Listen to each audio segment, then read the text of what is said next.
형통을 좋아해요. 형통. 형통이라는 그 한자어를 우리 사전에서 찾아보면 일이 내 뜻대로 잘 되는 것, 뜻대로 잘 되는 것을 보통 형통하다, 형통이라는 단어를 씁니다. 그래서 우리는 형통하기를 다 좋아하고 원해요. 그래서 만사가 형통하기를 바랍니다라고 인사를 할 때도 모든 일이 다 잘 되기를 바랍니다. 얼마나 좋은 인사예요. 그래서 우리는 성공과 행복과 건강과 형통, 이 모든 것들을 다 원하고 그것대로 살기를 원하는데, 과연 형통은 어떤 방법론일까? 내가 형통하기 위해서는 어떻게 열심히 살아야 되는 것인지, 아니면 이 형통의 의미가 도대체 뭔가를 우리가 성경적으로 봐야 되기 때문에 형통은 어떤 문제로 접근해야 되는지 함께 말씀을 나누도록 하겠습니다. 여러분, 형통하다고 하면 고난과는 상관이 없어야 될 것 같아요. 그리고 뭔가 잘 안 되고, 내가 사업도 잘 안 되고, 뭐 질병도 안 걸려야 되고, 뭐 이런 것들이 형통과는 상관없는 영역으로 뭐든지 승승장구하고 잘 되고 사업도 성공하고 건강하고, 이런 게 우리는 보통 형통이라는 단어와 결부해서 씁니다. 근데 과연 성경에서 그러한가? 형통이라는 단어가 전혀 고난이 없는 모습일까? 창세기부터 이게 틀렸다라는 것을 성경은 증언하고 있습니다. 여러분, 형통은 관계의 문제예요. 관계의 문제. 쉽게 말하면 구약에 나오는 샬롬이라는 이 히브리어를 우리가 보게 되는데, 샬롬도 안녕이라는 단어거든요. 평안하다, 안녕하다라는 단어인데, 이것도 내가 뭔가를 넉넉하게 소유를 가져서 샬롬이 아니라 하나님과 나 사이의 관계에, 이 관계가 전혀 거리낌이 없을 때를 샬롬이라고 말을 합니다. 죄가 없는 상태, 그 상태를 일컬어서 샬롬이라는 단어를 쓰는 것과 똑같이 성경적인 형통은 하나님과의 관계가 만약에 지금 고난 속일지라도 지속되고 있으면 그게 형통이라고 말을 해요. 세상적인 형통과 성경적인 형통, 그래서 완전히 다릅니다. 우리는 그래서 형통하기 위해서 내가 어떤 노력을 해야 되느냐, 이런 접근이 아니라 누가 나를 형통하게 할까? 내가 누구와 관계하고 있는가? 이런 접근이 형통한 사람의 특징이라고 할 수 있습니다. 그래서 형통의 원리를 잘 알다면 우리는 일평생 고난이 왔어도 나는 형통한 자야, 나는 형통한 사람이야, 이렇게 우리가 말할 수 있다는 겁니다. 창세기 39장에 보면 요셉의 이야기가 나오는데, 그의 삶은 바닥이거든요. 그의 삶은 성공이과 올라가고 번성하고 잘 되는 게 아닙니다. 오히려 계속 바닥으로 떨어지고 추락하고, 강간 미수범에다가 형제들에게 쫓겨나고 막 바닥으로 들어가고 우리 감옥으로 들어가요. 그런데 이 요셉을 일컬어서 39장 2절과 3절 한번 읽어보면 이렇게 말합니다. 시작.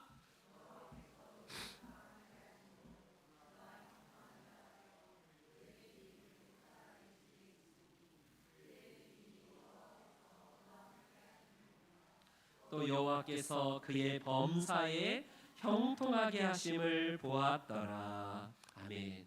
요셉이 뭔가를 해서가 아니라 하나님이 요셉과 함께 하신 그 상태, 그게 바로 형통이에요. 그래서 감옥에 들어가도 그는 잘 될 때만, 내가 보디발의 집에서 잘하니까 나를 인정해 주는구나, 그때만이 아니라 바닥에 들어가도요, 감옥에 들어가도 여호와께서 요셉과 함께 하심으로 요셉이 형통한 자가 되었다. 계속 형통은 우리의 위치와는 상관이 없어요. 우리의 상황과는 전혀 관계없습니다. 내가 누구와 계속해서 교제하는가, 내가 하나님과의 관계가 끊어지지 않는 상태, 그게 바로 형통의 모습이라고 성경은 말씀합니다. 그러니 여러분 꼭 형통한 자가 되기를 축복합니다.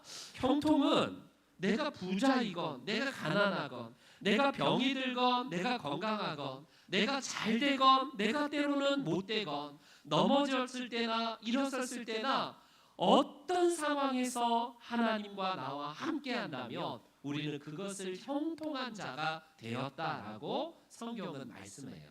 세상은 안 되는 걸 형통이라고 말을 안 합니다. 그러나 우리 그리스도인들은 내가 비록 넘어져 있을 때에도 하나님의 손을 붙들고 하나님을 통해서 다시 일어난다면 그때가 형통이고요. 그 모습을 형통한 자라고 말씀합니다.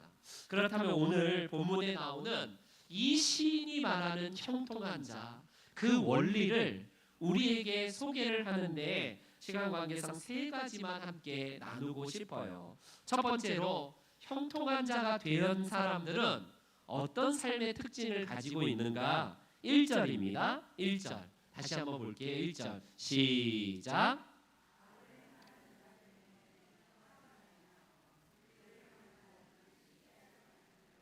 여러분 오늘 본문의 이 짧은 11장에서 가장 많이 등장하는 단어가 형통이라는 단어보다 불평이라는 단어가 많이 나와요. 불평한다라는 것은요, 뭔가 삶의 부조리가 내 눈앞에 펼쳐지고 있다는 것 때문에 이런 현실을 부정하고 싶은 것이 우리는 보편적으로 반응이 불평이 나와요. 특별히 악을 행하는 놈은 일거에 하나님께서 쓸어버리셔서 악을 소탕하면 야 불평도 없고 감사하면서 그렇지라고 고개 끄덕일 텐데 여러분 여전히 부조리가 판을 쳐요. 여전히 정치인들의 모습을 보면 속에 막 분노가 일어납니다. 어떻게 저렇게 뻔뻔할 수가 있을까? 어떻게 저렇게 살아가면서도 온 국민 앞에 거짓말로 뻔뻔하게 할 수 있을까 싶어서 속이 막 뒤집혀지고 이런 불의한 모습 때문에 굉장히 마음이 상한 게 한두 번이 아닙니다. 그것만 그래요? 악인의 불이익이 점점 더 잘 돼요. 주변에 있는 사람들의 악한 모습들이 오히려 그것을 눈 감아주고 오히려 연약한 사람들이 오히려 더 짓밟히는 현실의 이 부조리들, 이런 모습을 보면 힘이 약한 우리는 항거할 수가 없기 때문에 어떡합니까?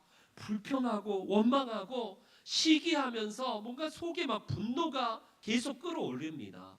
시인이 마주했던 그 예전 몇천 년 전의 상황도 오늘날 우리 상황과 진배가 없는 것 같아요. 아니 하나님은 몇천 년 전에도 진리가 땅에 떨어지면 좀 잡아주셨고 오늘 이제 몇천 년이 지난 이 상황에서는 진리가 승리하고 옳은 사람들이 대접을 받아야 되는데 여전히 그 예전에 시인이 살던 그 시대와 오늘날의 시대는 크게 별 차이가 없습니다. 하나님은 정의의 하나님이시고 진리의 하나님이신데 세상의 부조리, 너무나 악한 자들이 형통하고 세상적으로 말해서 너무나 잘되고 그리고 오히려 의인들이 짓밟혀지는 이 세상, 진짜 나쁜 놈들은 활개치고 다니면서 아무런 문제 없이 다니는 이 모습 때문에 우리는 어떻게 합니까? 반응이 불평이에요. 분노가 일어납니다. 이게 오늘날 저와 여러분들이 마주하는 세상의 모습이에요.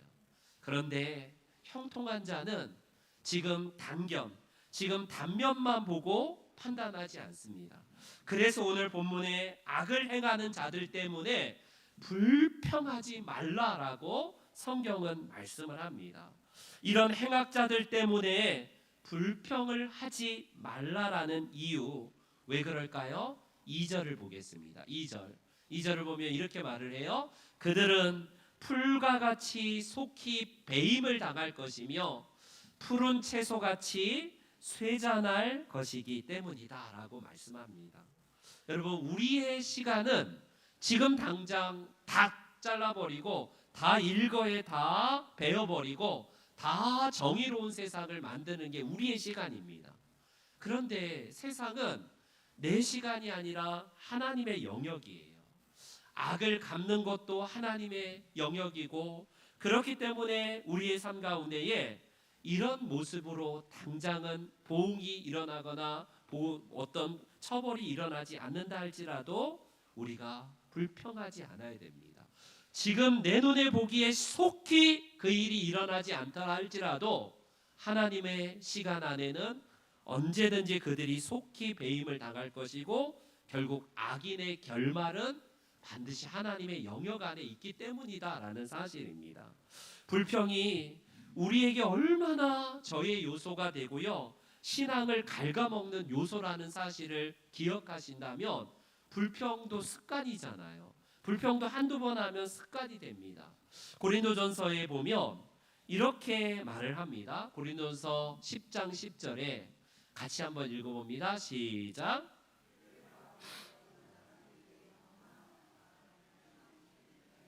멸망하였나니 너희는 그들과 같이 원망하지 말라. 불평하지 말라. 구약의 모세를 원망하고 그 광야 시대의 사람들 중에 많은 이들이 불평을 일삼으면서 사람들을 끌어옵니다. 불평은 전염 바이러스가 있어서 불평은 사람들에게 삽시간에 퍼지게 마련이에요.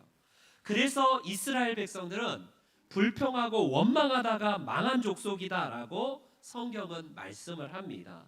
야고보서 5장에도 보면 형제들아 서로 원망하지 말라, 불평하지 말라, 그리하여야 심판을 면하리라. 보라, 심판주가 문 밖에 서 계시다.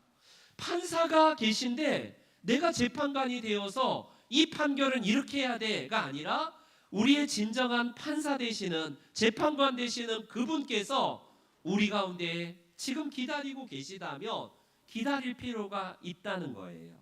그래서 오늘 본문에 우리들에게 11절 말씀에 뭐라고 말씀합니까? 온유한 자들은 불평을 일삼는 자들이 아니라 이 악한 자들이 활개를 치더라도 온유한 자들은 땅을 차지하며 풍성한 화평으로 즐거워하리로다. 여러분, 그렇습니다. 불평과 원망을 용서와 그리고 우리가 온유와 부드러운 마음으로 바꾼다는 것은 보통 내공이 아니에요. 이거는 제정신으로 될 일이 아닙니다. 성령에 붙잡힌 바 되어야 되죠. 여러분, 예수님이 어떻게 하셨습니까? 그는 뭐라고 합니까? 학대를 당하고 고난을 당하였어도 자기 입을 열지 아니하였대요. 예수님은 능력이 없으십니까? 천군 천사를 동원해서 자기를 십자가에 못 박는 그들을요 일거에 다 쓸어버릴 수 있어요. 그런데 뭐라고 합니까? 그는 자기 입을 열지 아니하며 도살장으로 향하는 어린 양같이 끌려가며 그가 털 깎는 자 앞에서 잠잠한 양같이 자기 입을 열지 아니하였도다. 여러분, 맘 같아서는 우리도 확 갚아주고 내 맘 같아서는 막 욕지거리 해주고 저주하면서 이 세상에 있는 모든 이 불의한 모습들 우리가 한두 번 아니지 않나요? 그런데 성경은 오래 참을 해요. 온유함으로 하나님이 하실 것에 대해서 기다리라라고 말합니다. 이게 형통한 자래요. 하나님과의 관계에서 오는 그 관계가 있기 때문에 내가 당장 내 감정으로 그냥 한 뺨을 때리고 막 내가 내 어떤 감정으로 해결하려고 하는 게 빨라 보이지만 예수님은 털 깎는 자 앞에서 잠잠한 어린 양같이 학대를 당하고 고난을 당하였어도 도살장으로 끌려가는 어린 양처럼 너무나 무기력하게 한마디도 안 하셨던 예수님의 방법. 우리는 난 속이 터져서 난 그렇게 못해요. 나는 내 감정 속이느니 차라리 그냥 확 하고 말지. 우리는 그렇게 얘기하잖아요. 그런데 형통한 자들은요 불평하지 않습니다. 내 감정으로 뭔가를 해결하려고 하지 않는다는 거예요. 왜? 하나님이 내 마음에 있고 내가 하나님 안에 있기 때문에 그렇습니다. 여러분들, 이런 형통이 우리 교회 안에 있기를 소망합니다. 두 번째, 형통한 자가 되기 위해서 이 형통한 자들은 어떤 특징을 가지고 있는지 3절을 다시 한번 볼게요. 3절 다 같이 봅니다. 시작. 땅에 머무는 동안 그의 성실을 먹을거리로 삼을지어다. 아멘.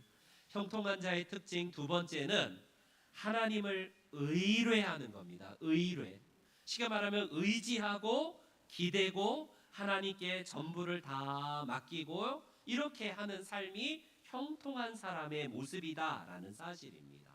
여러분, 하나님과 가장 가까운 사람이 정말 겸손한 자다, 그 찬송이 있잖아요.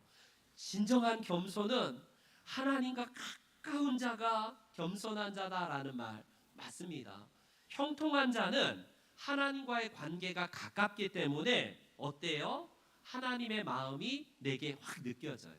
내 감정을 확 하려고 하다가도 성령께서 깨우쳐 주셔서 그래, 주님을 의지하자, 주님께 맡기자라고 하면서 밀착해서 하나님을 섬깁니다. 가까이 섬기죠. 그런데 조금만 내 감정이 개입되고 내 마음대로 하려고 할 때에 멀어지게 되는 게 불통이에요. 불통. 하나님과의 불통할 때는 어떤 삶이 펼쳐지나요? 여러분, 요한복음에 보면 이런 말씀을 예수님께서 포도나무 비유를 통해서 하시거든요. 15장 말씀에 너희가 내 안에 거하고 내 말이 너희 안에 거하면 무엇이든지 원하는 대로 구하라. 가까이 있는 자들을 말해요. 가지가 포도나무에 붙어 있는 것처럼 그가 내 안에 있고 내가 그 안에 거하면 사람은 열매를 많이 맺는데요. 하나님과 가까운 자, 형통한 자는 열매의 삶으로 오늘 이 식물로 먹을거리를 삼는다라는 말씀처럼요, 성령의 열매가 맺을 수밖에 없다라는 겁니다. 그런데 멀리서 적당하게 주님을 따라가면 어때요? 불통의 열매, 세상의 열매가 맺을 수밖에 없습니다. 예를 들어서 베드로가 주님을 가까이 따를 때는 주님의 말씀에 순종하는데 결국 십자가를 앞두고 예수님을 멀찍이 따라갔다라고 성경 말합니다. 멀찍이서 예수님의 상황을 예의주시하면서 그가 따라갔을 때에 닭이 3번 울기 오늘 밤에 닭이 3번 울기 전에 네가 나를 3번 부인할 것이다라고 말씀하십니다. 결과적으로 멀찍이 따라갔던 베드로는 결국 불통의 삶을 살고 주님으로부터 멀어진 삶이 되어버리지 않습니까? 그래서 우리는요, 형통한 자가 되었을 때에는요, 늘 주님과 의지하고 주님께 가까이 가면서 거리가 멀어지면 안 돼요. 말씀대로 하나님을 가까이 하고 의지했을 때에 우리의 마음의 소원을 하나님께서 들어주시기 때문에 그렇습니다. 그래서 오늘 본문 4절에 또 여호와를 기뻐하라, 그가 내 마음의 소원을 내게 이루어 주시리로다 라고 약속하십니다. 또 다른 시편 4편에 보면 이런 말씀을 하고 계세요. 다 같이 시작. 네, 지금은 의의 모습이 안 보여요. 불의하고 정말 악한 사람들이 형통한 것처럼 보이는 이 모습이 내가 당장 보응해버리고 내가 처벌해버리면 좋겠는데 그게 의의 제사가 아니래요. 하나님을 의지하는 것이야말로 의의 제사를 드리는 방법이다라는 겁니다. 그래서 우리는 더 기도의 자리를 찾는 거고, 여러분 주님 앞에 엎드리는 것 아니겠습니까? 여러분, 때로는 내가 보기 싫은 사람들, 내가 정말 모욕당하고 내가 억울하고 내가 너무 힘든 그 사람들 그냥 제거해버리고 싶은 마음이 있을지도 모르겠어요. 그 어렵고 고달프고 슬플 때에 힘들고 견디기 어려운 그 고통 속에서도 좌절하지 말고 사람 찾아가지도 말고 하나님을 의지하고 더 가까이 나아갈 때에 우리 주님께서는 선한 것, 좋은 것을 주시는 우리 하나님이신 줄 믿습니다. 마지막으로 오늘 본문의 형통한 자의 특징 세 번째 5절을 다시 한번 보겠습니다. 5절 다 같이 시작.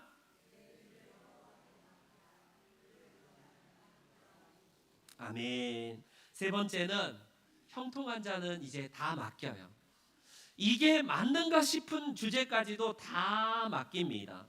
여러분, 내 어려움과 내 기쁨과 내 모든 것들을 나눌 수 있는 사람이 있다는 것은요, 인생에서 축복이에요. 제일 불쌍한 사람은 돈도 많고 뭔가 권력도 많은데 마음을 나눌 사람이 없을 때 그 사람이 얼마나 인생에서 질적으로 정말 불행한 사람입니까? 좋은 차, 뭐 넓은 집, 뭐 대단한 음식을 먹을 수는 있지만 관계가 깨어진 사람들의 불행함들을 우리는 보게 되지 않나요? 그 스크루지의 영감처럼요, 스크루지 영감처럼 불행할 수밖에 없어요. 그런데 우리는요, 맡길 수 있는 분이 우리 단지 그냥 친구 정도가 아니에요. 우리 하나님을 우리에게 인생으로 모든 것을 맡길 수 있는 그분이 계시다는 것. 내 슬픔과 내 우울과 내 모든 어려움을 하나님께 다 맡길 수 있는 그 치료자 되시고 우리의 위로자가 되시고 해결자가 되시는 그분, 전능자가 되시는 그분, 우리의 삶을 모든 것들을 다 맡겨도 한 번도 귀찮다라고 하지 않으 하시는 그분이 계시기 때문에 우리 형통한 자들은 주님께 맡기는 거예요. 그래서 하나님께서는 말씀하시기를 내 길을 내게 맡기렴. 맡기면 돼. 염려도 걱정도 이 땅의 모든 것들도 다 나에게 맡기렴. 그냥 맡기라라고 전폭적으로 맡기라고 하지 않나요? 잠언서 16장에 보면 이런 말씀을 하십니다. 같이 읽어볼게요. 시작. 맡기라. 그리하면 내가 경영하는 것이 이루리라. 네가 계획하고 네가 오늘 하루에 어떻게 살 것까지도 다 하나님께 맡기라는 거예요. 그럴 때에 너의 경영하는 것이 이루어질 거다. 이게 형통한 자래요. 여러분, 우리의 모든 것을 하나님께 맡길 때에 내 눈에 보기에는 뭐가 대단한 것도 아닌데 그럴 수 있지만요, 맡길 때에 평안이 찾아와요. 주님께 맡길 때에 불안하고 걱정하고 내가 뭐 어떻게 해야 되지 전전긍긍할 때에 뭐 너무 불안했는데 주님께 맡기면 그분께서 잘 안 되게 하시더라도 혹 잘 되게 하신다면 너무나 감사하고 또 잘 안 되게 하셔도 너무나 주님께 맡긴 마음이 평안하다라는 사실입니다. 우리 인생은 한 치 앞도 알 수 없는 안개 속을 걸어가는 오늘 또 하루하루 또 우리의 인생이 그러해요. 질병의 위협, 실업의 위협, 사건 사고로부터의 위협들, 온갖 어려움과 걱정, 내가 오늘 어떻게 살아야 될까? 무엇을 살아야 되고 우리 자녀들 어떻게 키워야 되지? 늘 염려하고 걱정하는 문제들. 성경은 뭐라고 말하나요? 베드로서에서 이렇게 말합니다. 너희 염려를 다 주께 뭐라고 그래요? 맡기라, 맡기라. 하나님, 나 이런 염려가 있어요. 나 너무 두렵습니다. 내 마음이 너무 힘들어요. 주님께 맡길 때에, 하나님께 토스했을 때에 주님이 그 염려를 내게 맡기는 자녀를 뭐라고 안 하세요. 해결해서가 아니라, 주님이 당장 해결해 줘서가 아니라 내 마음을 토로할 수 있는, 염려를 맡길 수 있는 위대하신 하나님이 계시다는 것 때문에 우리는요, 안심하고 오늘도 잘 수 있고요, 안심하고 오늘 하루도 걸어갈 수 있는 거예요. 그래서 이 어려운 한 치 앞도 보이지 않은 안개 속을 걷지만 우리는 그래서 평안하고 안심하는 겁니다. 그래서 기도가 필요하고 부르짖는 게 필요합니다. 누가 응답해 주시냐면 우리 하나님이 응답해 주시기 때문에 그렇습니다. 이제 여러분들에게 선포된 이 말씀, 오늘 시인이 마주한 부조리하고 불의한 세상 속일지라도 형통하기 위해서, 아니 형통한 자는 첫 번째, 절대로 불평하는 사람, 분노하고 짜증내고 어떻게 이럴 수 있어 라고 원망하는 자가 아니라 하나님께 맡기면서 잠잠히 기다리는 거예요. 예수님의 방법이었지 않습니까? 그는 고난 속에서 입을 열지 않는데요, 내 감정이 왜 없겠어요? 하루에도 12번씩 100번도 더 뒤집어질 만한 이 상황이지만 맡길 때에 우리에게 정말 주시는 평안이 있고요. 두 번째, 하나님을 의지하는 것이 필요하고, 세 번째, 오늘 모든 것, 여러분들이 짜증나고 여러분들이 정말 힘든 문제까지도 다 주께 맡기는 자, 그 자가 바로 형통한 자의 모습입니다. 오늘 신명종안교회 모든 성도님들의 안에 이 형통함이 온전히 깃들며 형통한 자로 살아가시는 우리 귀한 분들 되시기를 주의 이름으로 축원합니다.